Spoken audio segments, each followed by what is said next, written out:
Welcome to Everything Mental Health with your hosts, Stephen Edwards and Maureen Edwards.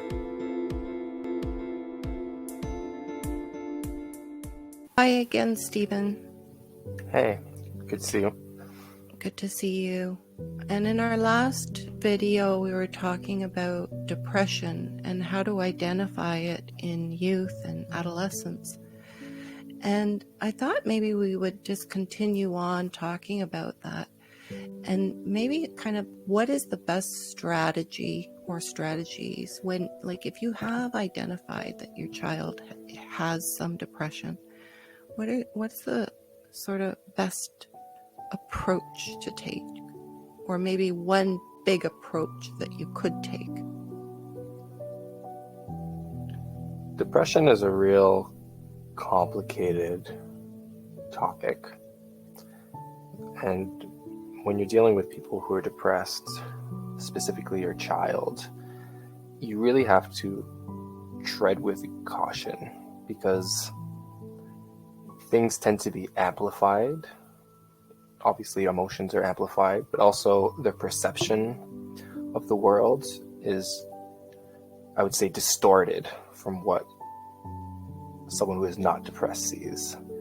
So idle comments that maybe you wouldn't think anything of could really leave a lasting effect on them, their perception of you, their perception of themselves.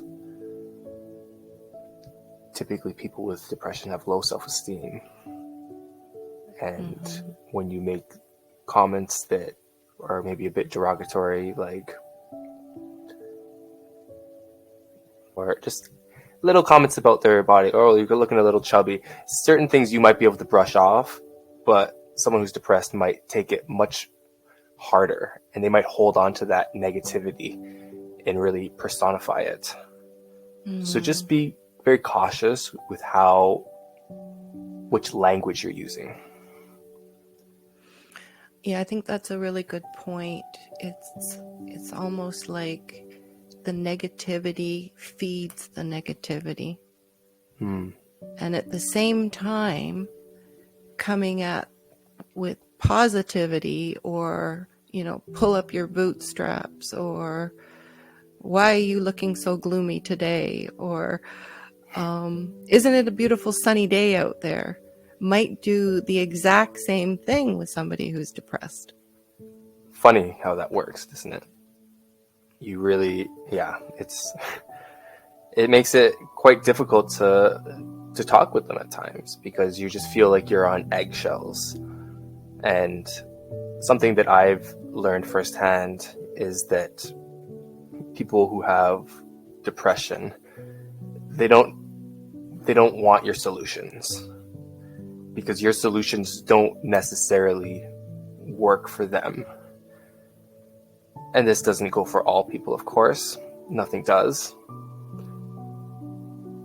And it's not to say that you shouldn't give solutions if they're asking for it.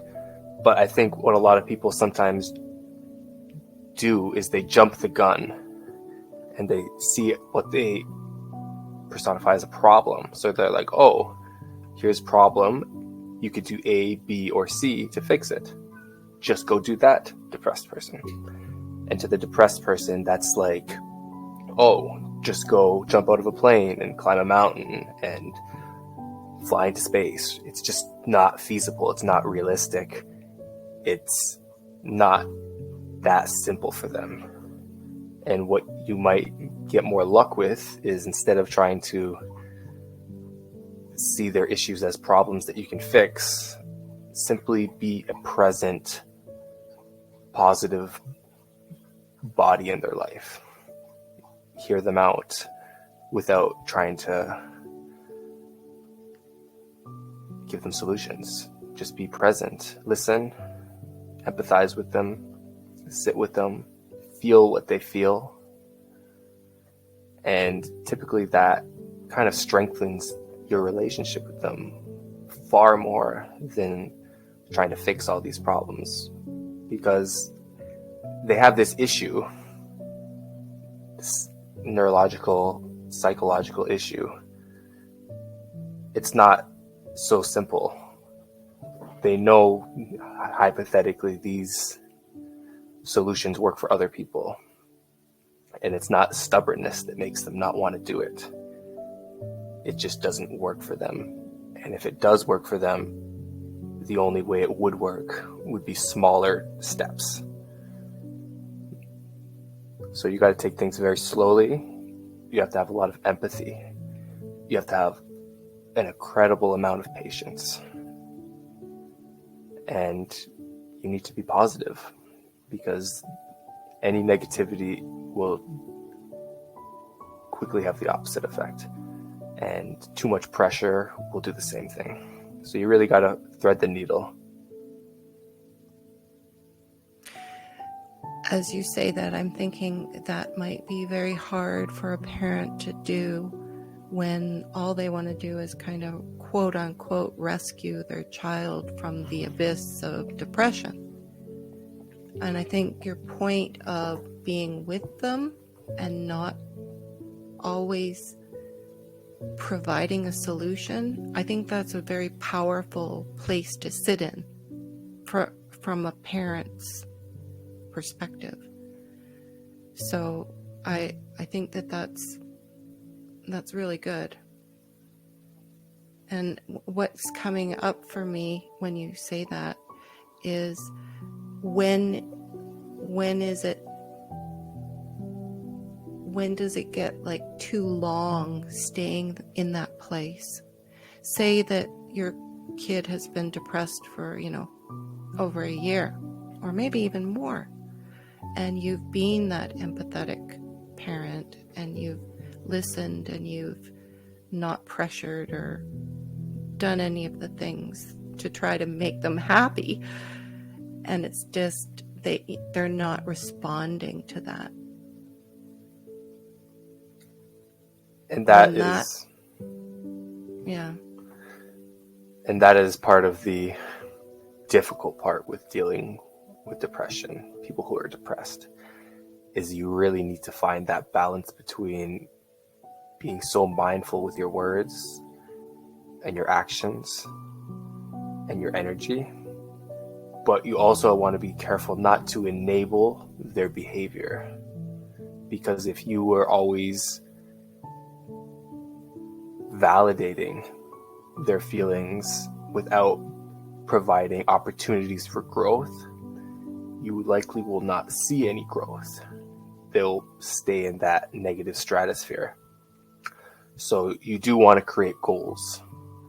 You do want to create very small steps depending on their condition, how bad the depression is, how much it's affecting their daily life and their function.